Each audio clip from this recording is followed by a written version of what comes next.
What's up, everyone? It's your boy Danny Vega, aka Danny V, and welcome back for the first time in a long time to TDV Live, my podcast. That's right. Hopefully, we're going to get this on Spotify and everywhere else you can find the podcast, Anchor, the whole nine. And obviously, this video is going to be on YouTube, so I'm excited about that. And I have one of my great friends here, one of my best friends here, Cory Keith. He's been a guest on the podcast. It's just that episode never ever came out years ago. That was like before you started, though. It Yeah, was like before you started, though, really. yeah, absolutely. So it was like a precursor. Yeah. And Cory has great principles, great morals. Obviously, if you listen before what the podcast is all about, it's always about personal development and how we can improve our mindsets and set goals. And if anyone has similar interests, this will be great to get to your goals. So yeah, Cory has done a lot of things, has a lot of accomplishment under his belt. So I'm gonna let him introduce himself and some of his accomplishments, and we'll get started. Well, thank you, Danny. I appreciate the intro. Yeah, I mean, accomplishments. I just say, as I go through life, it's just life experiences, I say. Um, when I graduated from UC, just to give kind of a brief intro of myself, um, I graduated from UCF in 2005. And I went into law enforcement right away, and I did that for 13 years, and I retired honorably in 2018, mainly because I kind of accomplished everything I wanted to accomplish in there. And then after that, I retired honorably, and I wanted to get into the private sector. I was already doing side jobs here and there, doing website work.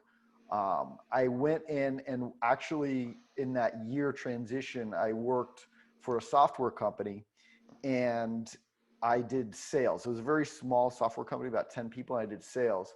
And it was on law enforcement software. And I was already creating websites and doing stuff like that. So it worked out really well in a sense because I knew law enforcement and I knew uh, that technology. And I was able to talk to clients and bring clients on board to the company. But I told the CEO at the beginning that I wanted to do my own thing, and I wanted to work for myself. So after a year of that, I left that and took the jump and worked for myself completely, mainly doing WordPress websites for clients and also doing IT work. It's a seasonal work where I run computers for cheerleading and dance companies throughout the country, and I'm actually gaining more contracts within that. So that's a really awesome source of income right now. But yeah, and then there's just so much more growth that could happen coming out here. And yeah, I'm just really excited to talk to you, Danny. So thank you for having me on the show. Yeah, thank you. For those of you that don't know, and some of you that you do know, is that you know all of us have grown up with certain subconscious traits, whether it's from our families, from our friends, from society, you know, from schooling, etc. We're heavily influenced to be a certain way. And, mine wasn't the greatest. And Cory was actually one of the people. I have many teachers out there, and, some of them are going to be on this podcast. But Cory was a big help to shift my focus from, having a negative mindset and doing things very selfishly to becoming a person of value, and which led me to meet Gary V. How I met Gary. This is the Cory that I'm talking about. This is him. This is my old roommate.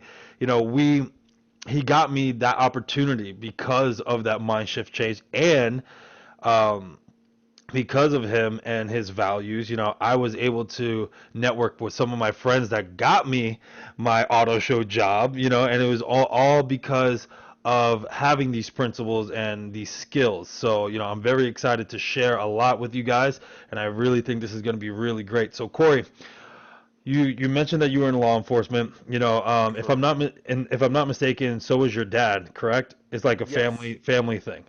So, Correct. um, how did this all start for you? With those principles and values, because me and you talked about a lot of Stephen Covey. We talked a lot about how your dad, used to put those principles and values into you. So just give a little background on that. Like, what was your main, uh, I guess, building block, main foundation of principles for you?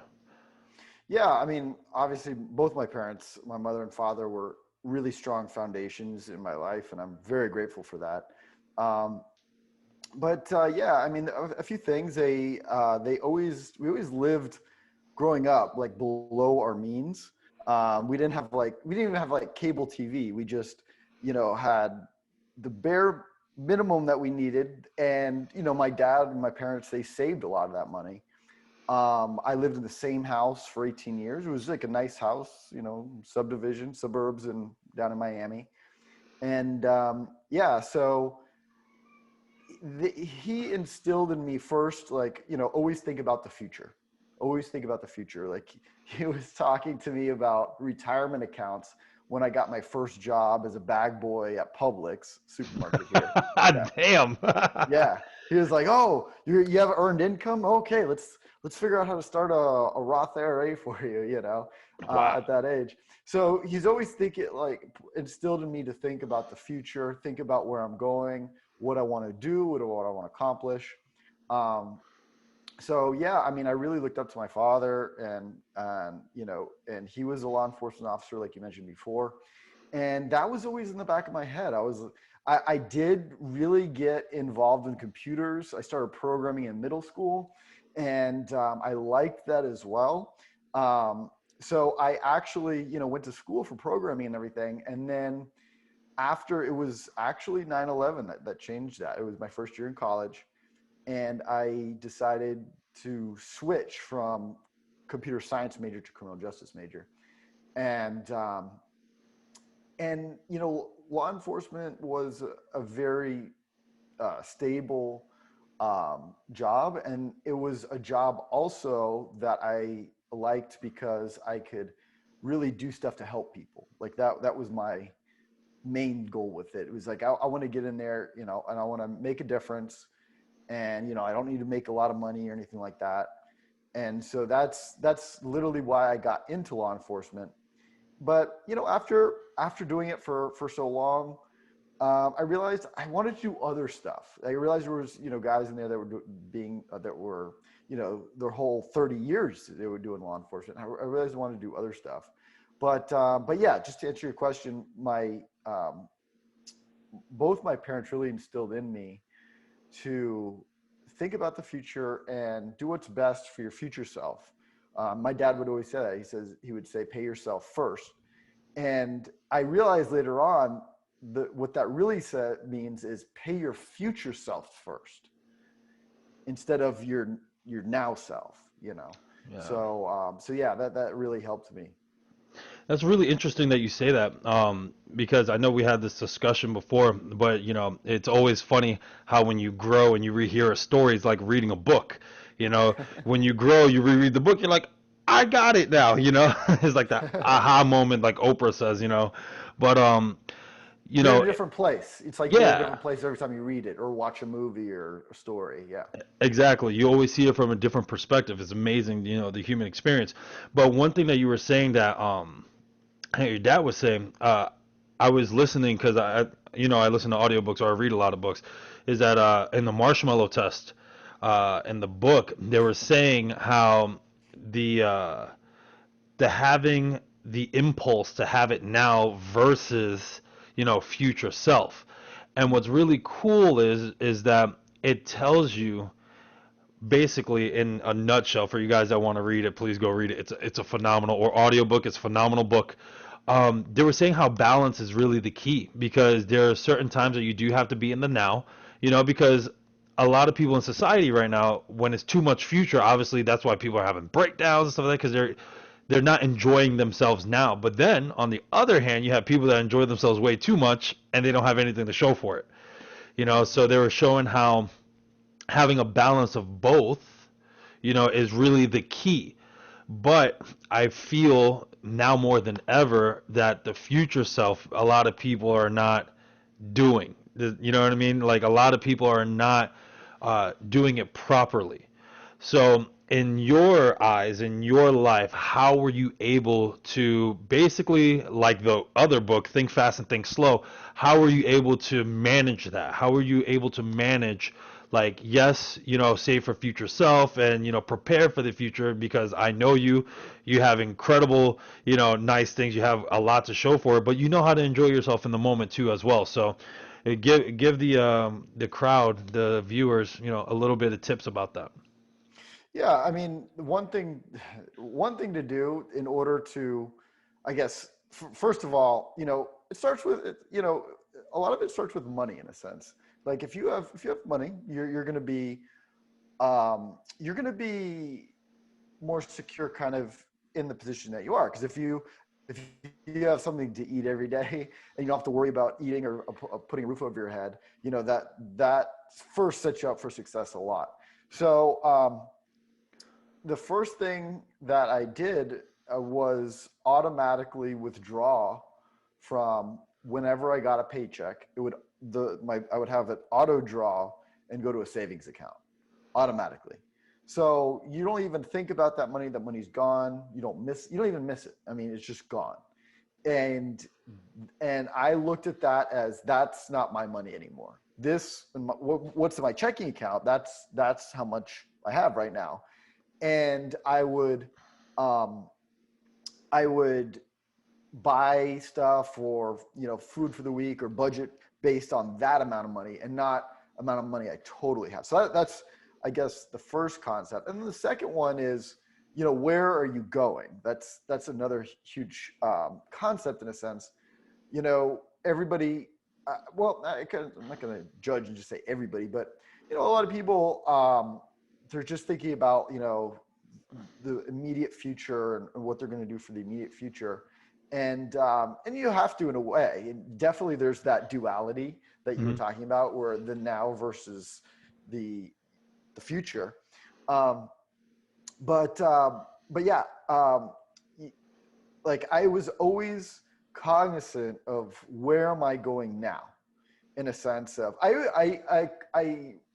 I use the metaphor of like trees in a sense where I'm climbing this tree in a sense. So this is going to lead me somewhere in a sense. But sometimes you ever go down a path and you're like, man, this is probably not the right path, and you have to kind of like backpedal and then figure out the right one. I was always cognizant of that and making sure that I was going up the right tree, heading in the right direction, in a sense. So, did that answer that question? Hopefully, that answered that question. Well, yeah. Well, obviously, like I said, you plan for the future, but what steps did you take to enjoy yourself now? Like I said, like Mm. the balance of that, because some people can't do both. Does that make sense? Yeah. So, there's a lot of so whenever I have an opportunity to do something, whether it's going out or going on vacation, I always I may kind of just think about that for a second. I may say, let me see my schedule and see what I can do. I see how rare that opportunity is if it's something that's pretty rare versus, and also how much it costs. And if it's like a pretty rare opportunity, it doesn't cost a whole lot. And not just of money. When I talk about cost, I'm not just talking about money, but of time as well. Time is a huge asset. It's one of the assets that we can't get back. I love time. I love the concept of time. I don't know, but anyway, both the cost and time and money, and then is this a rare opportunity? Is this something? And if I'm like, man, this is a rare opportunity. It doesn't cost that much. I'll probably go and do it. I'll probably go and execute on it and do it. Um, but if this is something that happens all the time, and I could be doing something better with my time, then I usually defer to do what's better in a sense, and I'll say no to that. So there are a lot of stuff. There are a lot of things that's led me to do unique stuff that I haven't even heard about. Like I had a friend who called me one day. He's like, "Hey, we're going to this. It's going like this adult camping retreat. Do you want to come with me? We have an extra room in our car." And it was literally like within a day, and it cost a couple $100, but it was this cool trip that I would drive across country, have this really cool experience, and drive back. And I was doing nothing at the time. And I'm like, yes, you know what? I'm gonna do that, and it led to a really cool experience. But yeah, I mean, and I don't always make the perfect decisions either. Like, sometimes, it's just something comes out, and I'm like, man, well, maybe next time I'll think about that more before I do that. But I I think always that's try to all of balance it us. out. Yeah, That's all of us. yeah, I really try to balance it out between that. But I'm really cognizant in a sense of where am I going and how is this going to help or mess up that path. And that's really great that you said that. I was hoping you would say something along that lines. Like that is the perfect way to look at it to me anyway, now that I'm better on that path. Is kind of Yeah. like, okay, is this going to mess up my goals? And it is true because, you know, and obviously when Cory says, something better, is not better in a sense that it's better than anybody else. It's what's better for you and towards your goals. And they say that the seeds that you plant, it never bears fruit the same day. You have to water it, you have to take care of it, and that's when it comes into fruition. And you're right, the decisions that we make, sometimes we have to be like, all right, is this going to set me back 10 steps, or is it going to just set me back a step or two? And it's like, or is it going to progress me? And you have to make that right decision. What's best for you is like, okay, well, you know what? Right now I can enjoy myself, and right now I can't. That's like a lot of people that are very content of where they're being. Of course, man, go ahead. And I love, me and you both love Gary Vee because you got me on that train. It's whatever's best for you, whatever you love to do. If you're content with what you do and you want to take a vacation and you're absolutely all right with it, fuck it, go ahead. But if you Yeah. have bigger goals, you have to act in the right way. You have to be conscious of your thoughts and, your decisions. And that's you brought me into Stoic philosophy. So I've been reading my Daily Stoic by Ryan Holiday. Okay. Yeah, Cool. and dude, and a lot of that is that it's I think it was yesterday. Let me go bring it because it's right here actually next to me. So I think it was yesterday's that was amazing. Was it yesterday? No, hold on. It's it's one of them that says, is this is this like when you ask yourself, is it necessary? All right, let's see. Actually, no, I know what it is. It's on my Instagram. So Marcus Aurelius basically said this, and I thought it was absolutely phenomenal. I saw this and I was like, holy smokes. Yeah, so it's like most of what we say and do is not essential. If you can eliminate it, you'll have more time and more tranquility. Ask yourself at every moment, is this necessary? Yeah. And so according to your goals and according to what you want in life, is it necessary to do this or not?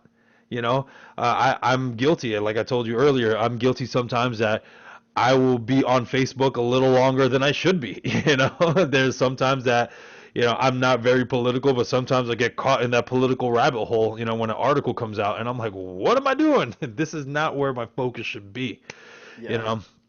So that's There's a lot of distractions that are easily, I mean, you get a message on your phone, you check the message, but then also you see a Facebook, next thing you know, on Facebook, and you're down that rabbit hole. yeah. And I mean, I've been there before. It's really distracting. Yeah. Yeah. So I remember you were saying that you practice Aikido before, right? If I'm not mistaken. Yes. Yeah. Hmm. So, and you were saying how not only the virtues that your parents gave you, but also Aikido gave you some virtues that actually helped you along the lines of being in law enforcement, especially now, you know, out of all because the news never tells you who the good guys are. You know what I mean? And you're one of the good ones. I know it. I live with you. You know what I mean? So it's really hard for certain people to see, law enforcement in a certain light.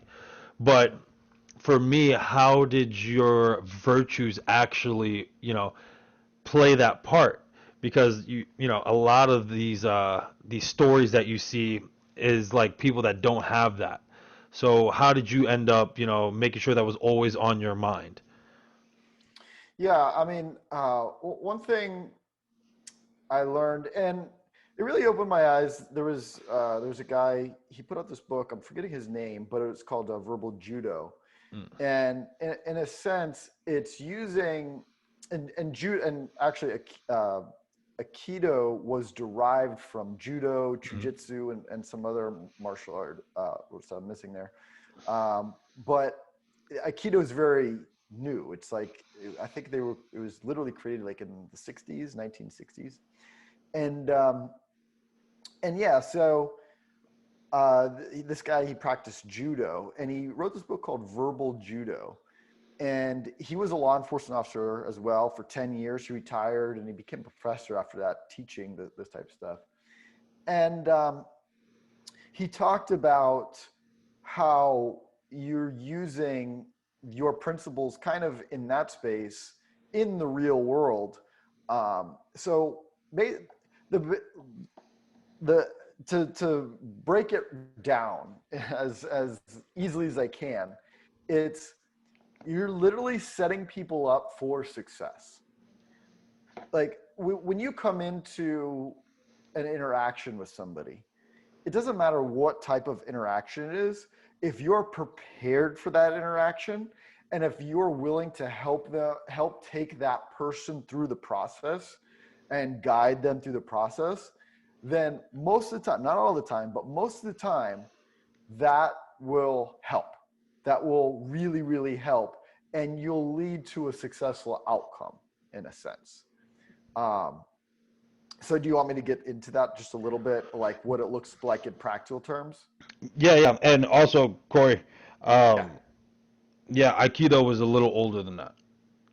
Yeah, yeah, Taekwondo is actually around the 1960s, 1955 actually. yeah. So It's yeah, yeah, but but it is a yeah, newer martial it's arts a newer compared to martial art. kung Yep. fu and Okinawan karate and et cetera, et Yes. cetera.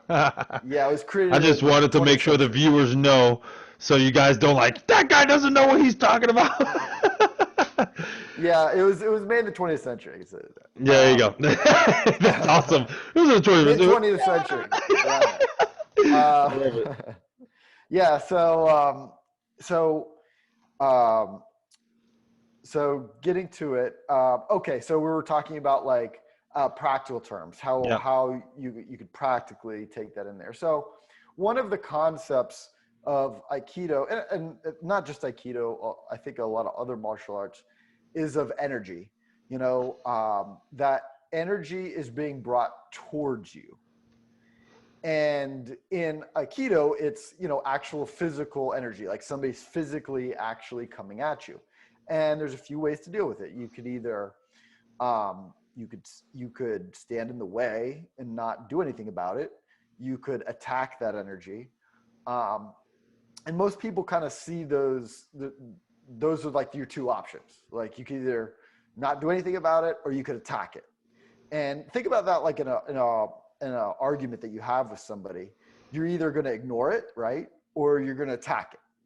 You maybe a significant other, is coming at you with something, and you're like, you're either going to ignore what they're saying and be like, yeah, we'll get to it later, or you're going to be like, no, this is what I think, and this is what.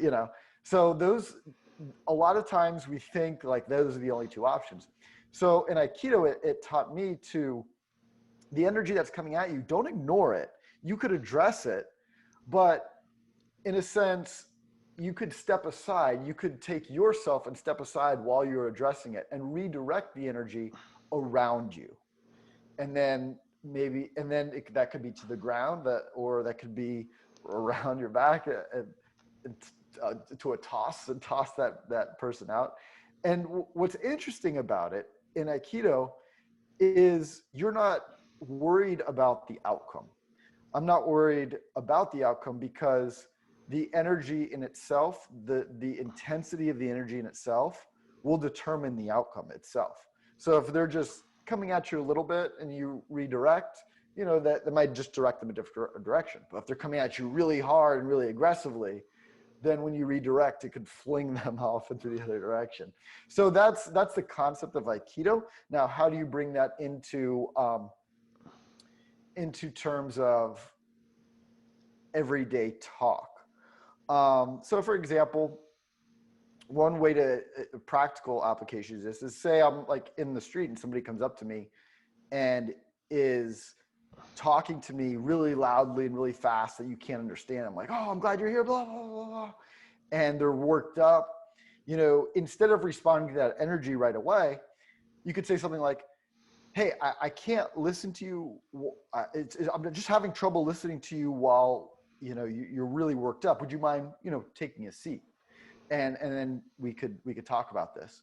And that person almost subconsciously will agree to it and take a seat, and that calms them down. And then it's easier for me to understand what they're saying. And then, of course, empathic listening, which is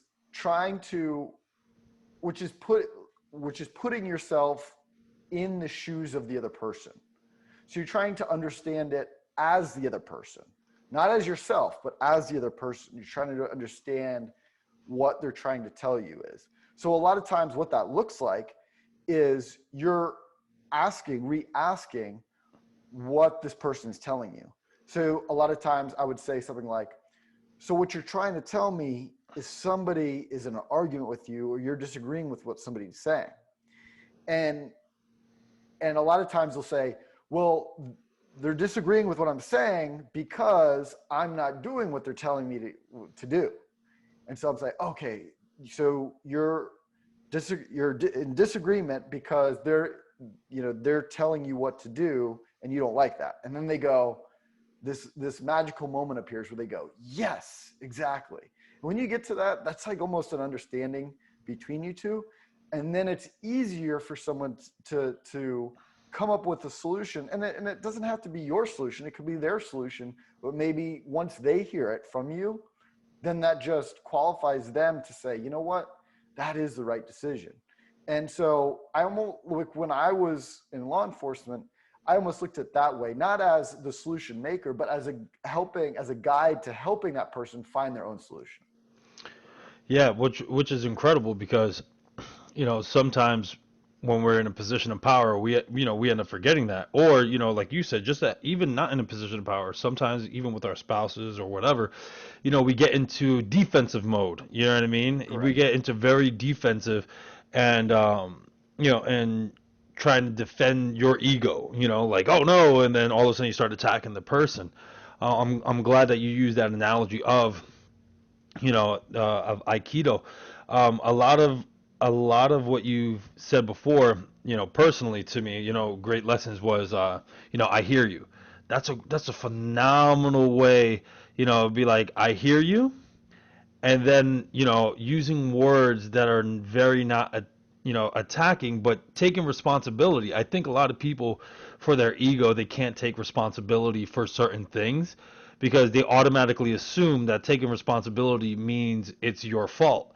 Not necessarily. You're just taking responsibility for, what happened. So I'll give you an example. Like, if I am in a disagreement with somebody, I would say, um, I understand you, I hear you, but this is how I feel.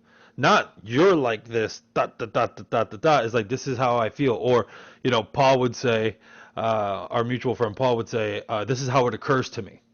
May not be the truth, but this is how it occurs to me. And I think that's a lot better because it gives the other person an opportunity to clarify what they're actually trying to tell you. Because I've had plenty of times like, well, this is how I feel, and this is how it occurs to me. Oh, no, no, no, that's not exactly how it is. Well, then how is it exactly? This is how it is exactly. So you try to get that mutual understanding, and like you said, that empathetic listening is very, very important, no matter who you are. Yeah, I would even go so far as to do this, right? Let's say someone comes to you with a problem they're having. Try not even to give them your opinion unless they specifically ask for it. So for example, if someone's like, hey, I've had a problem with this, and you go, okay, what's the problem? And they talk and they talk and they talk. And then you go, so you're having a problem with this because of A and B? And they're like, no, I'm having a problem with this because of A, B, and C. And you're like, oh, okay. So, and then you actually tell them back, okay, so it's because of this, because of this, and because of that. And they go, yes. And you go, okay, interesting. And see, at this point, a lot of people would say, well, my opinion on this is blah, blah, blah. But you know what? They never ask you for your opinion. They just ask to be heard in a sense. So a lot of times, like that intention that you have of telling the person your opinion about something, try letting that go unless they specifically ask you. So, because they may not they may just are just trying for somebody to understand the point from their perspective. And when they get that understanding, they may just say, thank you. And that's it. It's like, what is the purpose of that interaction? And I challenge you and, anybody who's listening to try that. Now, if they ask you, if they say, oh, okay, now you understand it from my, from what I see, what do you think? Then, yeah, absolutely feel free to say, well, from my experience, this is how I feel, or, and then you can go in that direction. But I've noticed that with quite a few people. I've even had, been in relationships where like an ex-girlfriend would say, I would be talking, she was a girlfriend at the time, of course, but she would say, I don't need you, I was always the solver. I was trying to solve or fix the problem. And she's like, I don't need you to solve or fix the problem. I just need you to listen. And so that was a big like moment for me where I was like, oh, she just needs somebody to listen to them, which it's rare nowadays for somebody to listen because everybody wants to talk. Everybody wants to talk and put their 2 cents out there. And, but a lot of times that's what people need, is for someone to listen, to really listen to them. And I'm in that boat, man. I'm in that boat because I'm the problem solver. That's one thing. Listen, no, seriously, and that's a great thing that you say, because for me, it's like, if there's a problem, we got to fix it. Does that make sense? Like, to me, it's like, if there's a problem, we got to fix it. Because for me, it's like, if we fix it, there's no more problem. But sometimes, like you said, which is very interesting that you say, a good friend of mine, Chris, she told me that one time.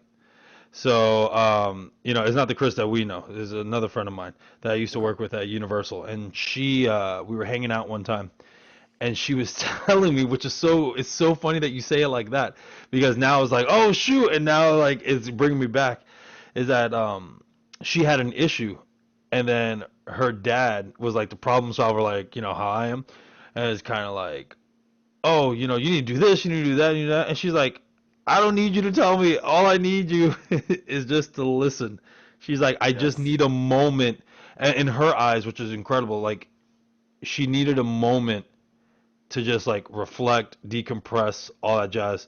So her venting was not, I need you to fix this. Her venting was like getting it out of, off her chest, and she just needed to mellow out. Yeah. And now that you say that, I was like, but George's awesome. funny too. I got in trouble as well so when I realized that, one time I was doing my work and I was listening to her, but I wasn't engaging in her. I wasn't listening in an empathetic way. Mm-hmm. So she was just talking to me. And then halfway through her story, she like pokes me. And I was like, what? And she's like, you're not listening to me. And I was, but I wasn't listening in an empathetic way. Yeah. So she was like, you're not listening to me. And I'm like, and at the time, like this was years and years and years ago, I was like, well, last time you said you didn't want me to fix it, so I'm listening now. And she's like, but you're not listening. You're not listening. And it's true in a sense. I wasn't really listening to her. I was trying to multitask and do other stuff. So that's that. Like once I realized that, that's what many people are looking for, is a person to listen to them. So, then next time when she had a problem, I sat down with her, or it wasn't a problem. It was just maybe a tough day at work, or just something she needed to get off her chest. I'd sit down with her and she would talk. And, if I didn't understand something, that's when I would say, it's only if I didn't understand something that I would come in and I would say, okay, so this is this. And then she's like, no, this, and this. And I was like, got it. Okay. And then it would go and then it would going. At the end of the conversation, I would just let her stop talking. And then, most of the time I would just give her a hug, and then that would be it. And then she feels fulfilled. And, I've learned a perspective that I didn't know before, in a sense. So yeah, go ahead. So what would be for the listeners some tips for more empathetic listening? Yeah. And I'll use this example. I have a Iroquois Indian talking stick, and they realized that when they had problems, that people were just talking and nobody was listening. So the idea of the talking stick is the person who has it speaks, and nobody else could speak except to understand their point of view. So if someone's like, well, I have a question, I just want to make sure I understand what you're saying. That's the only type of talk anybody else could do. And the person would only pass it until they felt understood. Once they felt understood, then they would pass it.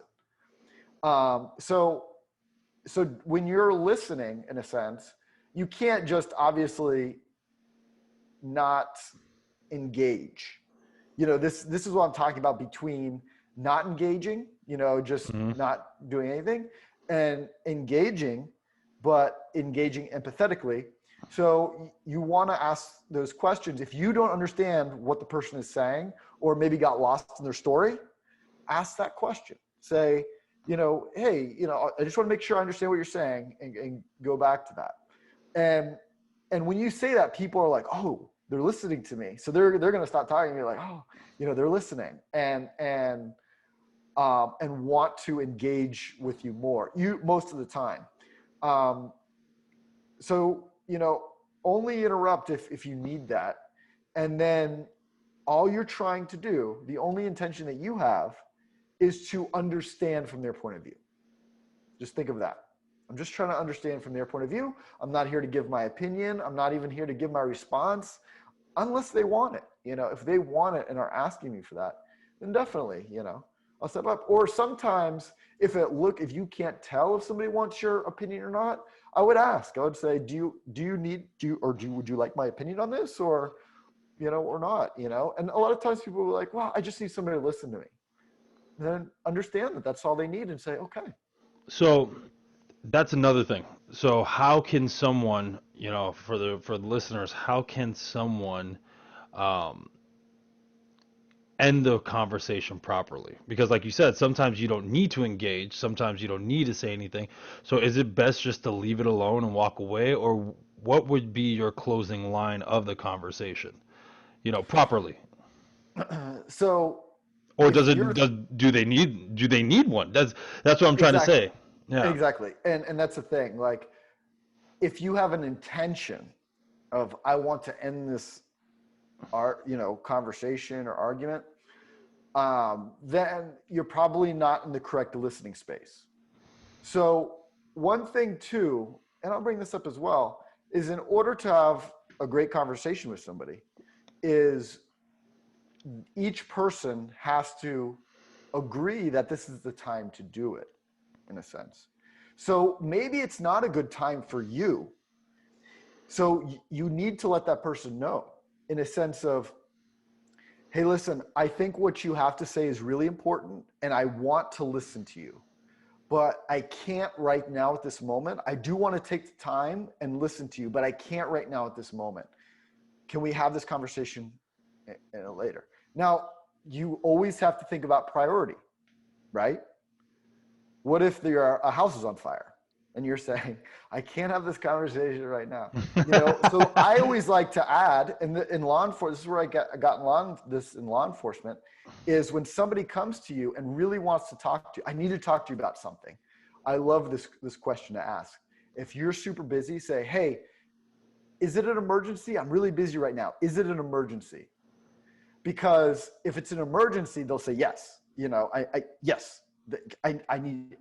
And obviously, if someone keeps saying yes, that needs to be addressed too. But in a sense of, if it's an emergency, okay, I'm here. What do you need? Like, what's going on? But if it's not an emergency, say, I'm really busy at the moment, and I do want to take the time to listen to what you have to say. I just can't at this moment. Can you give me 30 minutes? And then I will sit down and listen to you. Who's going to say no to that, in a sense? And I'm not saying, it's going to work all the time. So once you're in that space, once they feel understood, remember, it's not your decision for that person to pass the baton or pass the talking stick. It's their decision. Once they feel understood, that's when they're going to pass the baton to you.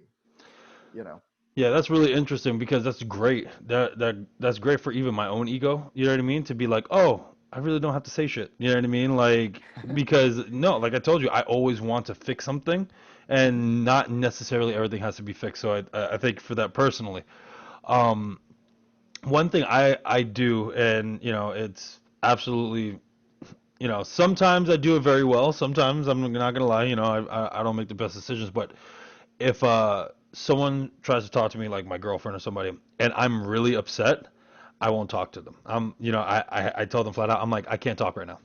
And Absolutely. and my explanation is, and it's all the time, because some people will get upset about that, like, oh, you don't want to talk, and it's like, no, no, no, you don't understand. Like, I'm really upset, and I don't want to say anything that I'm going to regret, or do anything that I'm going to regret. So I'm going to walk away for right now, and then I will talk to you when I calm down. And I Yeah. always take that responsibility of, like, when I calm down, like, it has nothing to do with you. It's completely me. I need to calm down. Like, so I'll go into the next room, you know what I mean? Or I'll do something, and I would really reflect. It's not an excuse to leave the conversation, because, some people just do that so they don't have to talk.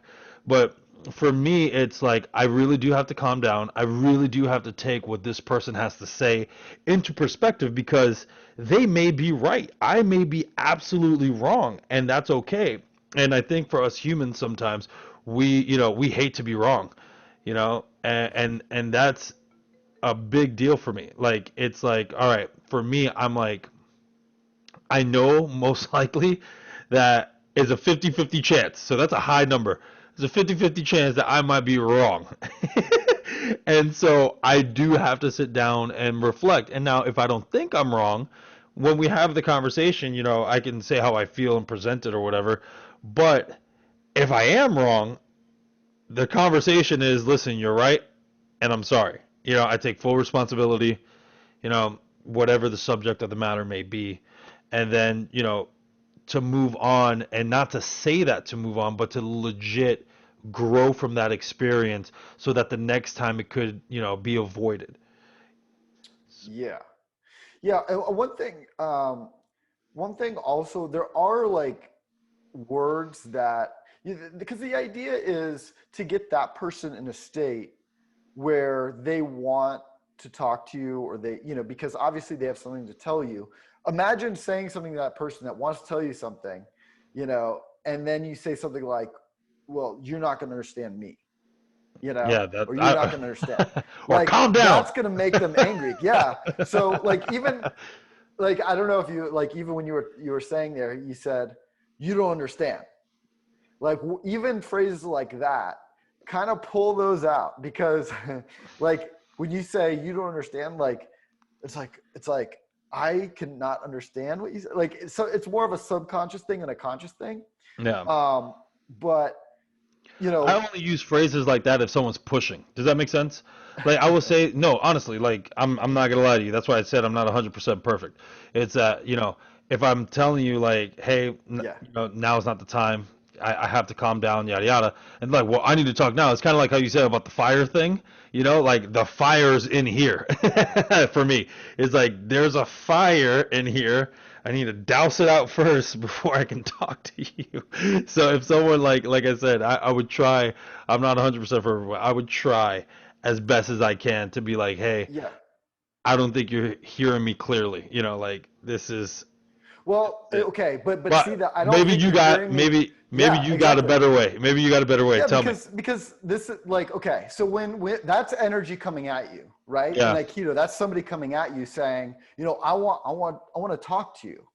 So so one good thing is to give the person with options.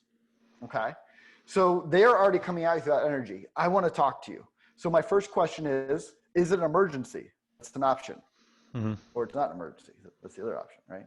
So they're like, most of the time they're gonna be like, well, it's not an emergency, but I do want to talk to you. Or, you know, and then you say, okay, I remember how, you know how me and Danny would do improv all the time. So, you know, in improv, how we're always like, yes, and Yeah. same thing in Aikido, because you don't want to push or the no, you don't want to know them. You want to yes them. So you say, absolutely. So if it's not an emergency, I'm available between this time. I'm either available at, 5 p.m. or 7 p.m. Which one is good for you? Now you're giving them the options, and now you're giving them a path to follow. You can't do that with a spouse though, because they're right there in the next room. So what would you do that for people? Like I said, either roommates or spouses. Like, what would be your go-to?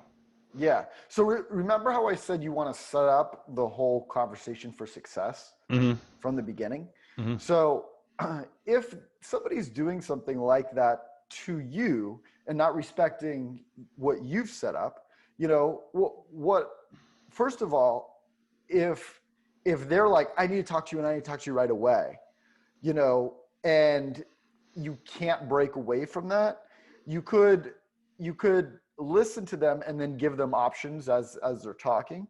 But one thing what people don't do a lot of times is, once it's done and calm down, everybody's in a calm state, you need to talk to that person because they're doing something now that you're not okay with, right? Hmm. So you need to talk to them once there's no argument anymore. Hmm. And, maybe when they're all lovey-dovey, you say, hey, I want to talk to you now, and they're like, oh, and I would, and now that you know that you don't like it when somebody does that, I would ask them, I say, is now a good time? Right? So now you've already set it up for, and then they're like, yeah, now's a good time. Or how about, oh, I'm busy now. Okay. When are you available? In an hour? Yeah. Okay. An hour. All right. Sounds good. So an hour comes, say, hey, listen, when you came at me before, you were like, I need to talk now. And I asked you, I said, is this an emergency? And you were like, no, this is an emergency, but I want to talk to you now. You know, you know, I may not be in a good emotional state to either listen or respond to you. So that's why I'm saying this is not a good time for me now. And, I will always listen to you, but I need to be in that state, or, and if it's definitely an emergency, I'm here. I'm here. If it's an emergency, I'm here. But if it's not an emergency, I need to be put in the right state in order for me to listen and talk to you. So if that happens again, can you just give me 30 minutes or some time? And then they're in a much better situation of saying, yeah, when I came at you, I realized it wasn't an emergency and blah, blah. And then they're like, you know what, next time. Yeah. So it's, again, nothing is 100% will work every time. But now you're setting the stage. So now when the person does that to you again, all you have to say is it an emergency? And then they're like, no, it's not an emergency. And then you can tell them, well, remember, like we talked about before. And then they're like, oh yeah, I made that agreement with him. All right, I'll give him 30 minutes. So it's setting up the process in a sense that you're giving them the ways out, and you're making yourself available. I mean, you don't want to make rules for yourself that are unfair to other people either. You want to make sure it's fair to your significant others and the ones that you've agreed to be in relationship with, so. Yeah, on my best days that I talk like that. On my best days. On my not so good days, it's more of like the silent treatment. Like I have to go into the next room. You know what I mean? Like it's like I know, and then obviously I do apologize later, but it's kind of like I need that, Yeah. I and need to and cool the even flames. and even just saying to the person, like, even staying silent is a little passive. Even Yeah. just saying to the person, hey, I just need a few minutes, to collect my feelings and my thoughts, and then going into the room, now they've understood, hey, listen, it's not nothing about you, it's just me, I have to just clear my head real quick. Now they understand. You know that actually answers a lot of questions for them, so Mm, that they're not put so hard on themselves, and they're like, oh, what is this about, and they're running through a yeah. million things in their mind. So just giving the person a little bit more, and it's Yeah. just and it's the connection. One thing about Aikido that I realized is, whenever, or I have like somebody who's attacking me, you always want to keep a connection with them. You don't want to disconnect, because once you really disconnect, you don't know what they're going to do. But once you have that connection with them, you could almost feel what they want to do, and you're giving them you, in a sense. Mm, So it's a more comfortable state. Even, I know it's weird, like in an attacking state, to actually be more connected with the person than not. yeah. Because now you could feel if they're going to flinch, if they're going to do something, you're right there, and you could respond accordingly. So you want to give that person that information. You want to say, as much as you're willing to give at that time. And that's great because that goes into being of a person of value, like how we said is just it's deeper because they always tell you, especially Gary told me and you've told me before, is like what can you give to somebody, and so that's right there, that's something that a lot of people I think overlook. You know what I mean?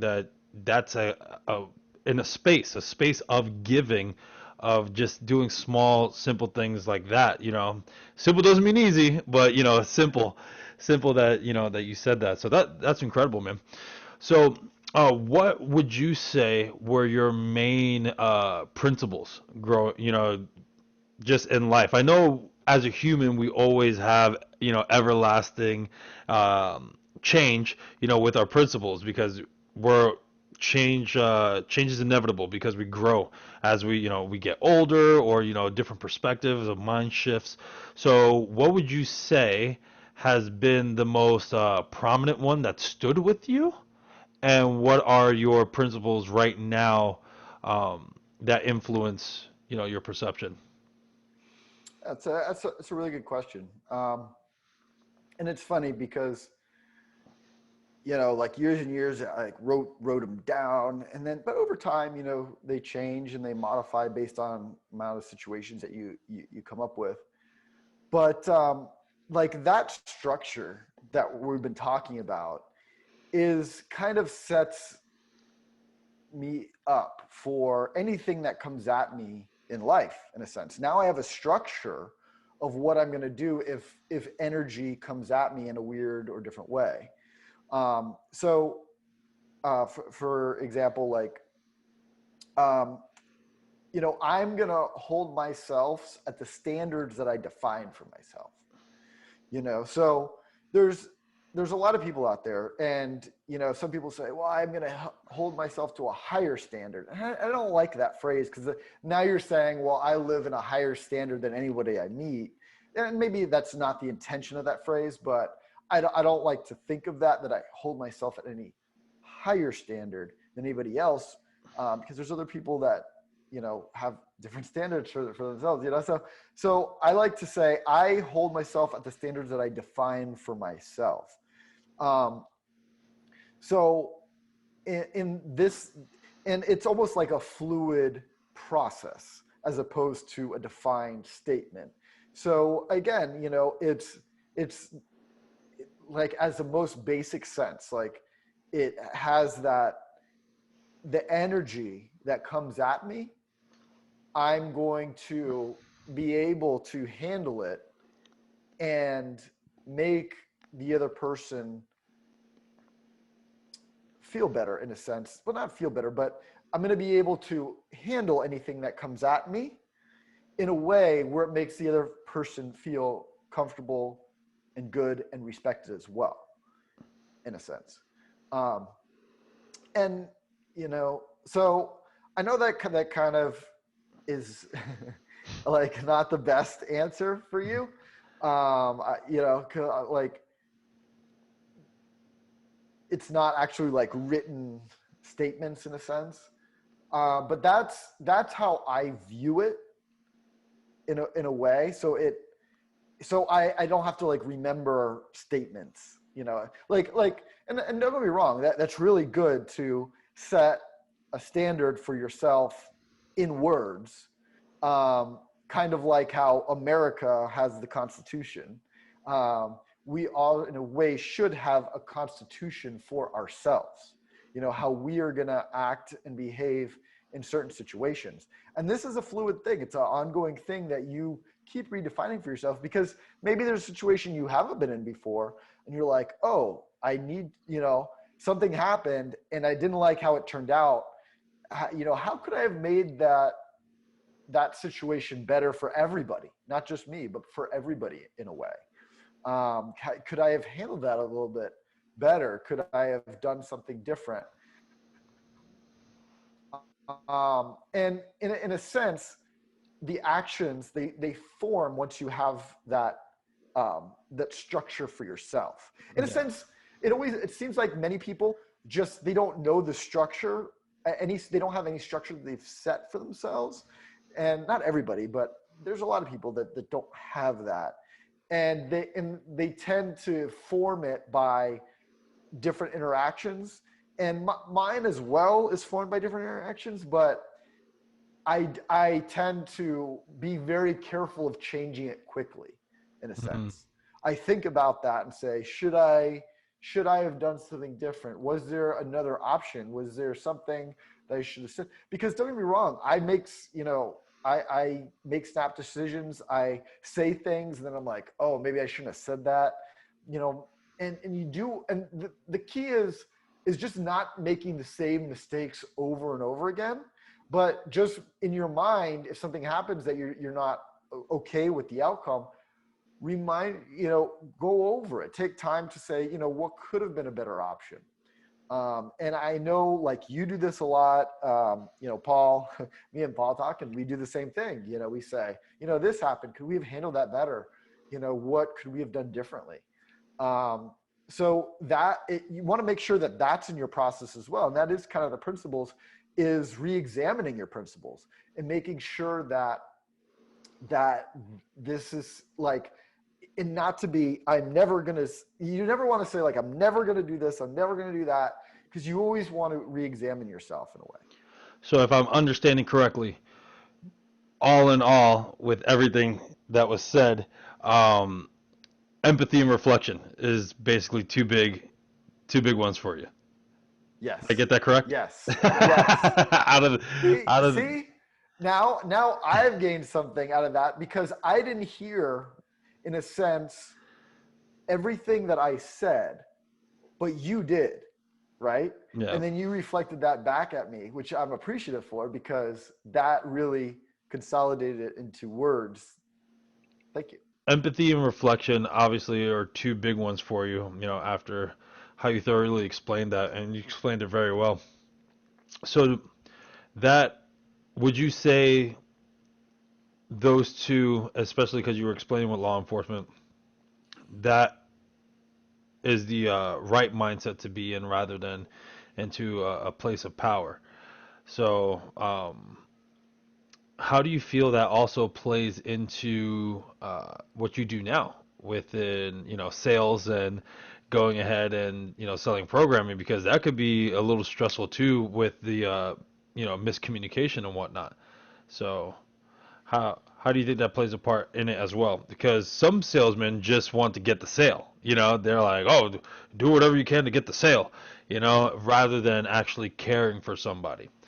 So Yeah, I mean, you know, we talked about this in a law enforcement way, but we were talking about it in relationships, and it works in a sense, because it's how we communicate as people.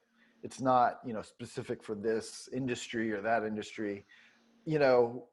I take that with me wherever I go and whoever I speak with, or listen to, in a sense. And I have my faults. I try to do my best at it.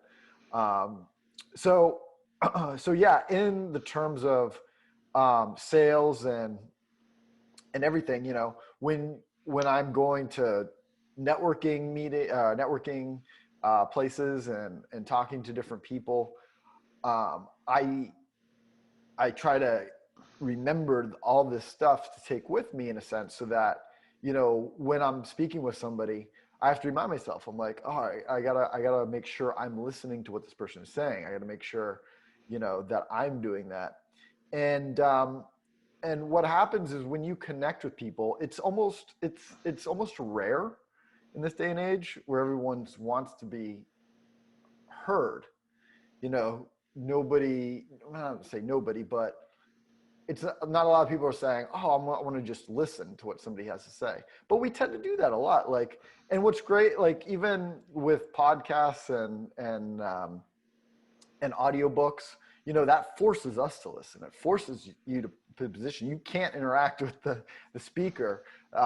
So yeah, when I go and I speak with anybody, whether it's even through email, if I try to set the whole interaction up beforehand for success, so putting stuff, giving them in writing, and then, for example, I'll tell you this. So for work, if I'm doing work for somebody, I always lay out what the work is.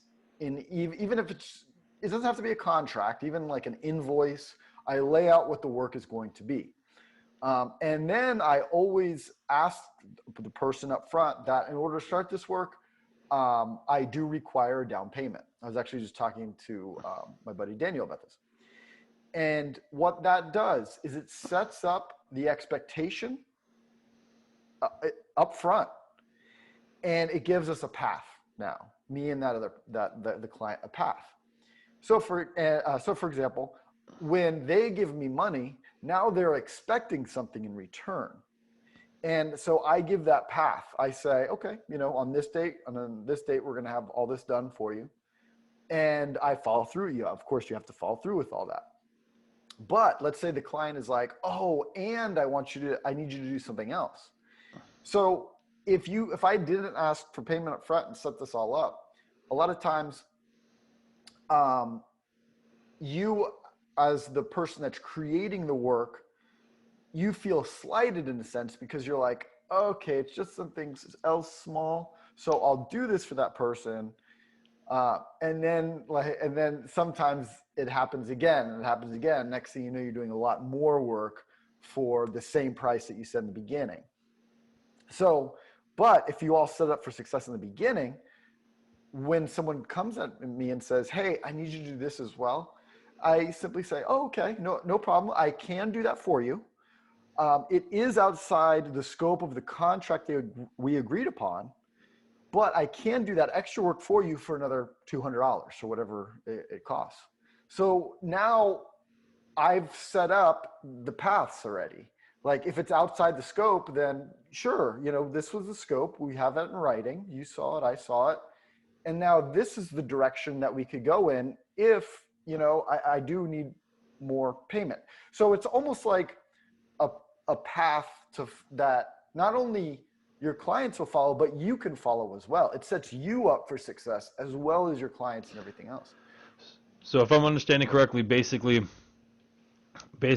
saying, listening to other people's needs, you know what I mean, in a business sense, still listening to other people's needs while saying yours, setting those boundaries, but using that yes and in real life is like, yes, I could do that, and that's really cool. If people want to improve on these things, obviously everyone has different techniques. I read a lot of books, you read and listen to audiobooks. What is at least 1 to 2 books, if you have more, you can, that you could share with people that you think is very, very important to build these characteristics, to be, more empathetic, or more like verbal judo obviously was one of them that you said. So I guess how would you say a better communicator? A better communicator. How would you set that up? Because obviously in your field, now that I think about it, as we're going along and talking, is that everything's based on communication. And that seems to Yeah. be where your best skill is at, is communication skills, empathy and, reflection. So, Yeah, I mean that's huge. Like, yeah, verbal judo is definitely like an introduction to it. It's not the end all be all solution. It definitely is a great introduction to do it. And if and Seven Habits of Highly Effective People to establish principles, definitely a great thing. And in that book, he does, the Seven Habits of Highly Effective People are seven principles, literally, that he said, this is kind of how I would want to live my life by. So, and that's a great seven principles that anybody could pick up if you don't have your own defined for yourself yet. But that doesn't mean that these seven principles have to be your seven principles. And I think that's a like many people are like, oh, these are the seven principles that I need in my life. They could absolutely be, but there could be more to that. There could be less to that. But definitely define your principles for yourself. And some people have to write them down. Some people, the idea is to make sure that you could execute them when the time comes. So however you need to do that, whether you have them on your phone or whether you just remember them from, oh, okay, I'm in this situation, so I need to make sure that I need to listen, or I need to do this or do that. And again, it's a lot of the stuff is what I need to do, what me personally, one of the steps in Aikido is not to put yourself in the way, is to address, but also move yourself out of the way. So I'm moving myself out of the way while I'm redirecting that energy that's coming at me. So, so the those are two books I would say to get started by. Um, you know, maybe once I'll definitely have to look through my books that I've read, and maybe I'll give you another one maybe that you could post up later on. But yeah, those are the two definite starter books I recommend about it. yeah, I love Seven Habits. I definitely have to read Verbal Judo. One of my favorites, I would have to say, if I can at least put one more, if anything, in there, is Okay. How to Win Friends and Influence People. Hmm. Because that one really, it's like it's not about you. You know what I mean? And Yeah, it, you know how that's to an be. old book too. It's a real old book, but it still goes till today. It has Of course, of has course. great lessons in there. For me, one of my favorite exercises to do, reflection. You know me. Reflection is probably one of my biggest, my my biggest principle and value in life, because I'm always looking to improve. And it's funny because, whether that habit started as a bad thing, I think I flipped it into a good thing, because it's not so much that I have to be the winner. It's so much that I have to, at least in my eyes, to my standard, do good. Does that make sense? Like, at a certain level of performance that I have for myself. And so I would reflect all the time. It's just like, okay, like you were saying, you and Paul, it's like, how could I do this better? You know what I mean? What could I say next time? Maybe I shouldn't have said that. I do that all the time. And that's why I said, even in arguments, it doesn't matter who it is. It's not that I'm going to be harsh on myself or, put myself down. It's legit. Is this person saying something of value, and are they correct? And how can what they say, improve me? And that's one big thing. Self-reflection and improvement is definitely one on my end, that I think a lot of people could do, because self-awareness to me also is a big value, a big key. Gary preaches about it all the time.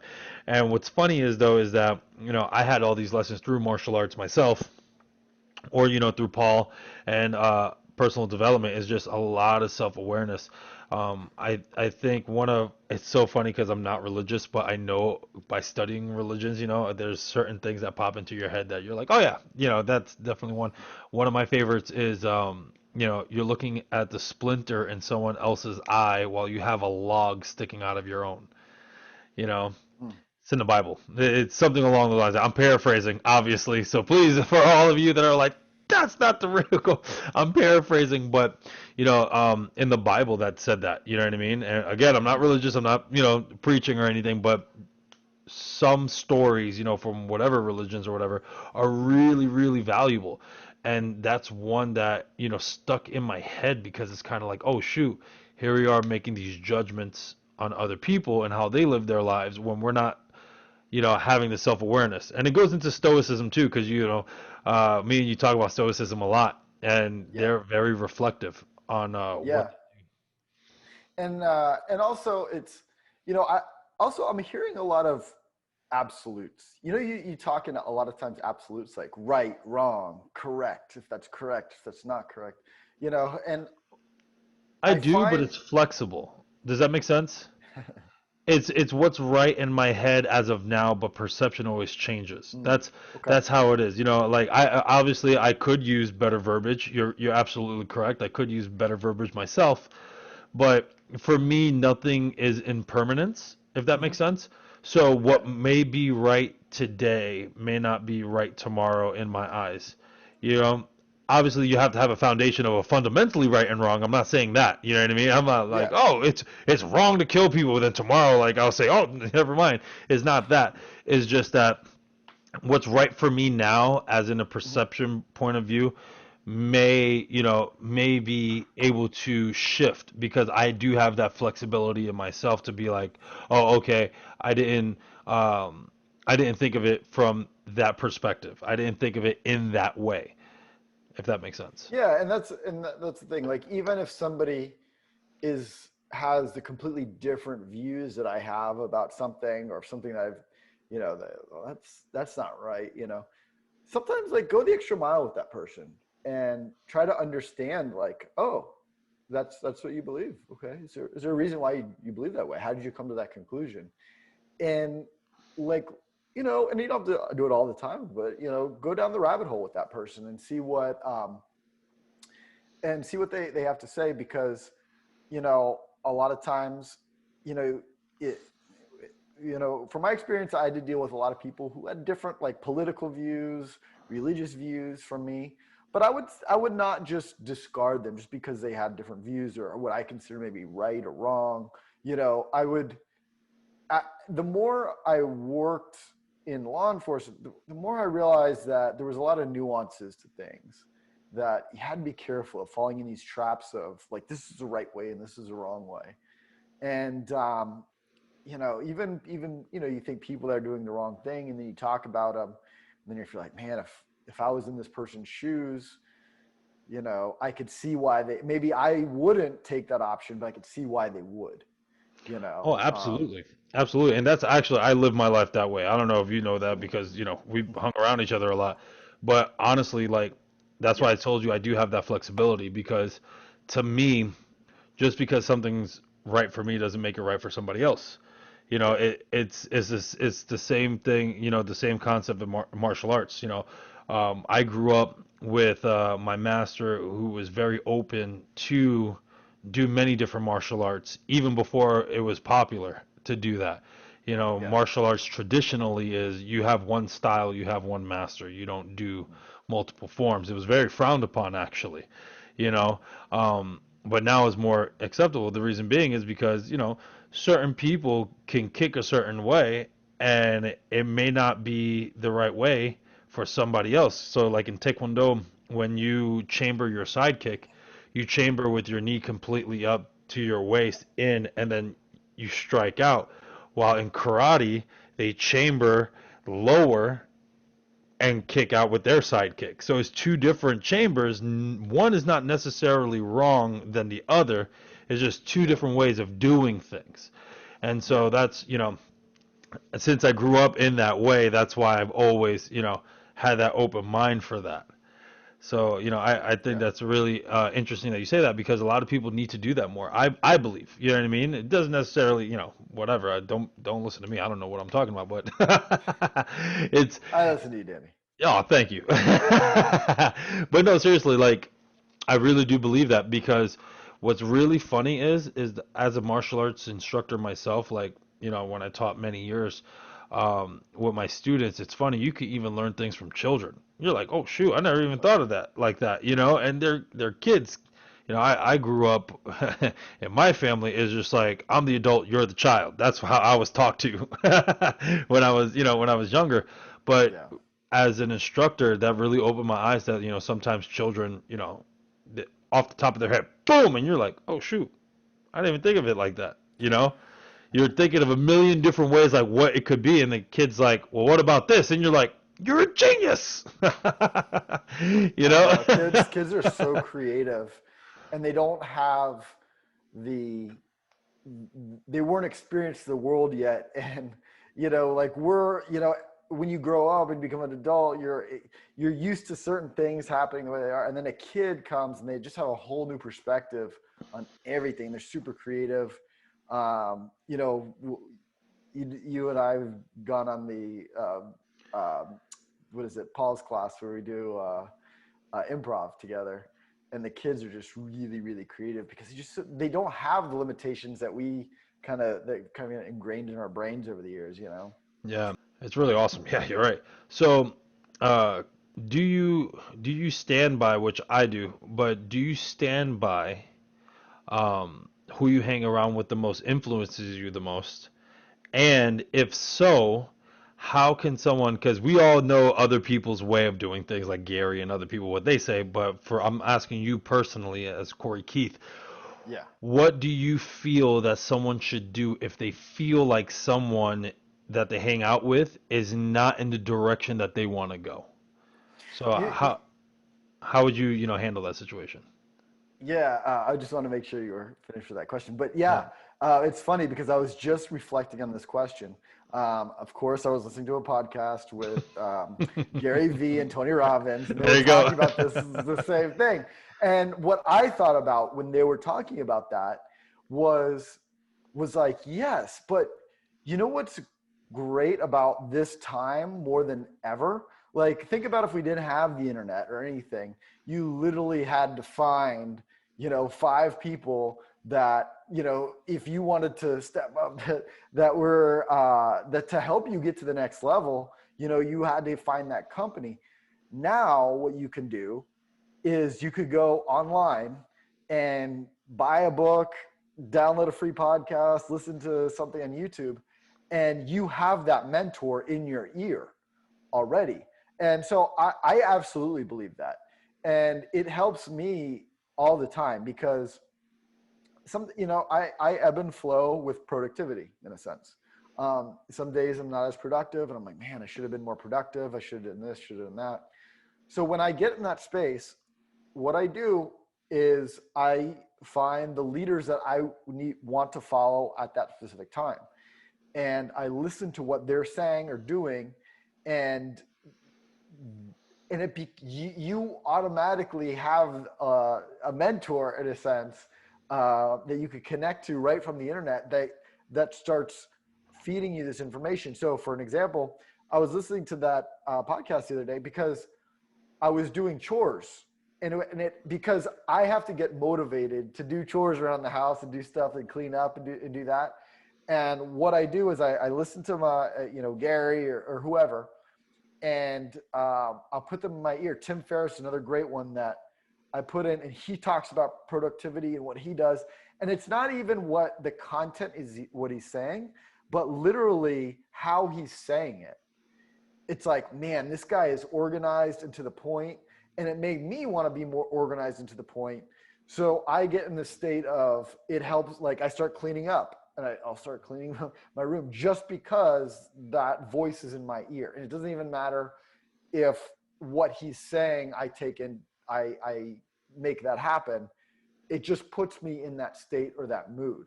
So I absolutely believe that.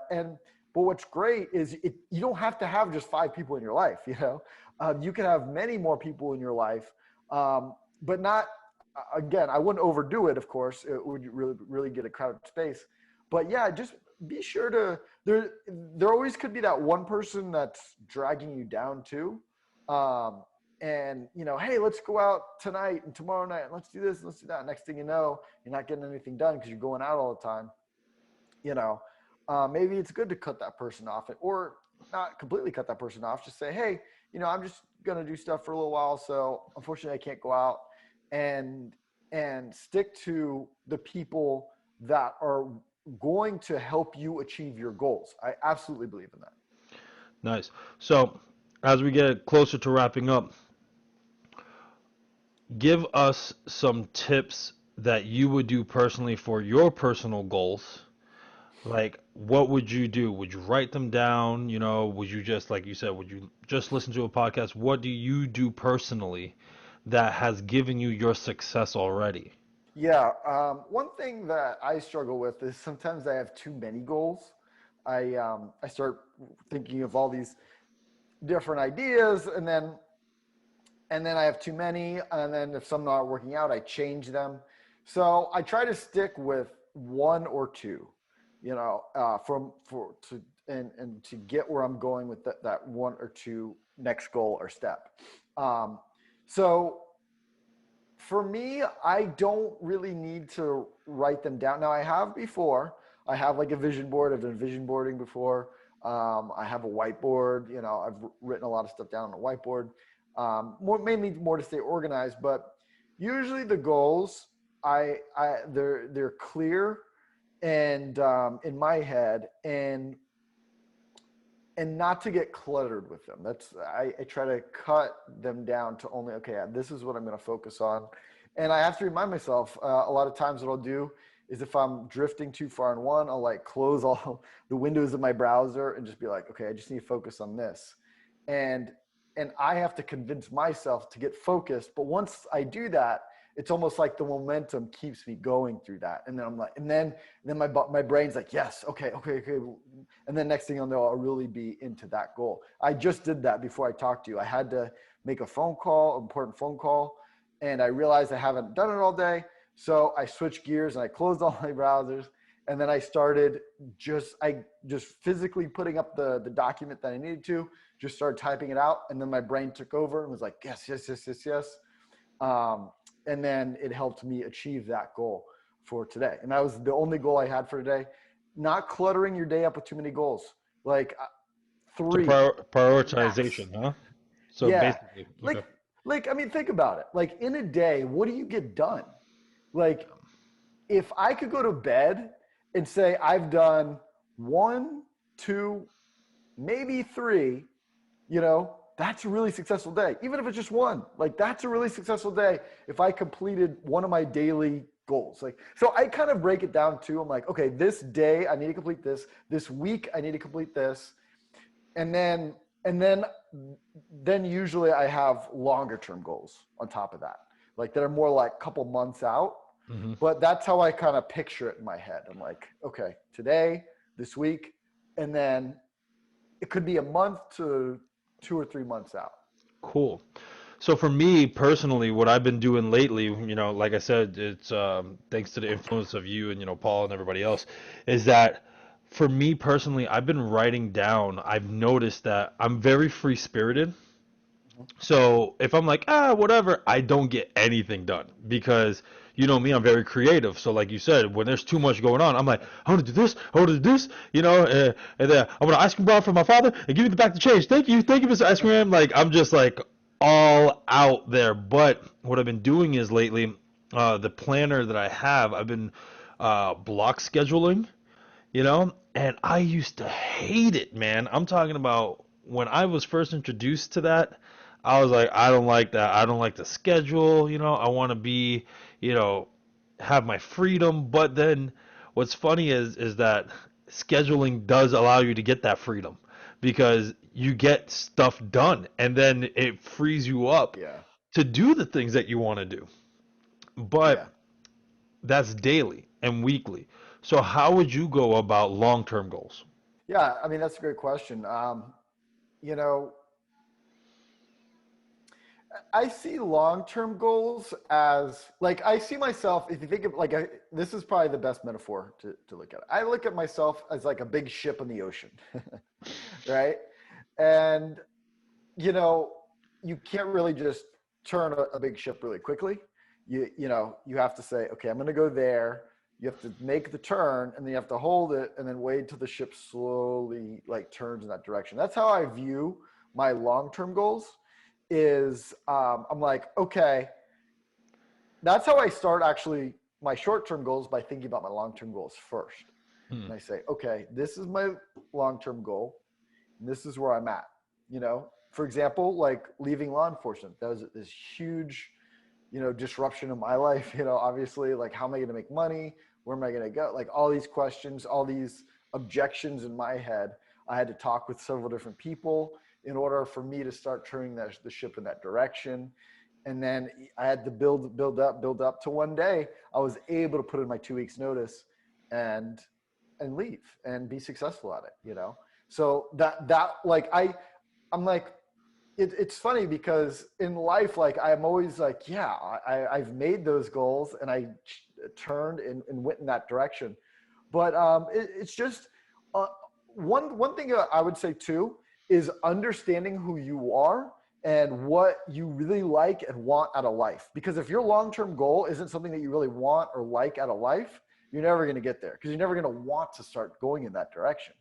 But once you figure that out about yourself, then you can make the steps and start turning that ship, toward your goal. So that's always something that I just put in my head. I'm like, do I really want to do this? Is this something I really want? Where is this going to lead me? Is it going to help me get to the next level of where I want to be? Yeah, yeah, and I think a lot of people need to do that because yeah, you definitely want a job that will give you finances, etc. Like you said, to get the roof over your head, etc. But you got to have that in mind that it has to be somewhat enjoyable. You know what I mean? I'd rather it be all enjoyable, but for those that feel that they can't do that, you know what I mean? Um, then it has to be somewhat enjoyable because that's what's going to keep the ball rolling. Yeah. One technique that I've done was to strive for five. So anytime that I am resisting to do something that I know that I need to do, I tell myself, I'm like, okay, at least 5 minutes or 5 words or something, of five. I'm just like, it would just be a little bit like if I wanted to read something, for example, Mm. if I'm like tired and I want to go to bed or stuff like that, I'll be like, okay, at least 5 words or 5 sentences. Let me read, and then at least I can say that I accomplished that for the day. It's like I did read. A lot of people reading doesn't have to be necessarily a whole book. You know what I mean? It's like I read 5 sentences. But usually once you start reading 5 sentences, it just starts going and that snowball effect happens. Yeah. So anything like even cleaning up or whatever, if I'm struggling with that, it's just like, okay, just do 5 minutes. Just 5 minutes of cleaning, and then all of a sudden 2 hours later, you're like, oh shoot, my room's done. Yeah. you know? Yeah, and breaking your day up. I mean, I'm sure you've done it before where you're focused on one thing the entire day. By the end of the hmm day, you're like, man, I didn't really get anything done, and breaking that up in time slots or scheduling, like you said before, really, really helps. And then you get stuff accomplished. Absolutely, I struggle with that though. What's funny is that I really do struggle with So do that. I. So do If I. I if because I do block schedule, don't get me wrong, but if there's something like my room needs to be done, like if it's a priority, then I'm like, okay, I'm just doing that. And then like you said, I will be like, I didn't get anything else done. But at least my room's energy feels so good right now. Yeah. And you know what else I like to do that helps is doing something that you like to do with something that you don't like to do. And one thing I really like to do is listen to books and podcasts. So for example, if you're on like if you struggle with like running and you want to run or exercise while you're listening to a book. Or do chores while you're listening to something. So now you're giving yourself a treat and you're doing something for yourself at the same time. That helps me a lot. Hopefully could help somebody else too. Yeah, that's awesome. So, if you had any advice to give someone right now that wanted to take themselves to the next level, whether it's through principles or even financial, something for something that they'll think like their future self will thank them for. What would it be if you can do one thing, one piece of advice? So this is kind of like the one thing that has been in my head. That I'm like, oh, I should talk about this, and this fits this question really well in a sense. Ironically, because it's your intention. Be careful of your intentions. Um, we, personalities like me, and I think like you as well. We a lot of times have intentions of what we want out of something, or when we're talking with other people, we're going somewhere, want to do something, and you have this intention, and that kind of sometimes directs you to things maybe that you don't want to get to at the end. So my challenge is to on not like have your goals set, but in your day-to-day interactions with people, give up your intention to want to take control of a certain conversation or something. Like be in the now with that person, and just give up the intention of trying to direct it somewhere, trying to end it, trying anything. You don't have to try, you just have to be, in a sense. So that's going to be my challenge. Like, it's like, just give up the intention, because going back to Aikido, one thing I really noticed is, and my instructors would say this all the time to me, is like, when somebody's coming at you and you have the intention that you're going to put that person on the ground, I'm intending to take this person and put him on the ground, you do Aikido wrong. In order to do it right, you have to give up that intention, and then you do it right. And it's funny how that works. It's like, and I'm like, man, I need to take that into my life and stop trying to control a lot of things, and give up that intention of trying to make this outcome a certain way. So that's my challenge. Yeah, that I'm grateful you said that. So while we're wrapping up, two examples of that, I would say that's the whole thing about being a giver without anything in return. Like, Exactly. don't give because you think you're going to be a better person. Don't give because you're getting something out of it. You're giving because you want to give. And that's there's a saying there's a saying in if I'm not mistaken, Zen Buddhism is when you reach enlightenment, it's just like you what is it, pick up water and chop wood, right? It's like before enlightenment you pick up water, chop wood. He's like, after enlightenment, pick up water, chop wood. You see what I'm saying? So it's Yeah, just it's like you're the same person. You're gonna be you're the doing the same. same thing. Exactly. It's just Yeah. you're in the moment, like you said. And also a great thing to add to that is when you're saying let go, I think that's a huge thing for everybody. Like, how it played out in my life was more of when you're trying to remember something and you're trying hard and hard and hard and you just can't get it, and you're like, I know it, I know it. But when you go, it'll come back to me, all of a sudden it's like, and it's right there, and you're just like, oh. So yeah. And remember how in improv, right? That's one thing that improv has really helped me with. In improv, if you're trying to control where it goes, or trying to control, or say, oh, if they just goes down this route, I'm going to make that funny joke. If that's your intention, it's not going to go well. In order for it to go well, you have to give all that up and just interact with what's happening in the moment. And if you don't, like, it's just not going to work. It'll just seem awkward or odd. But yeah, so that's what's helped me, and I think has helped me be a better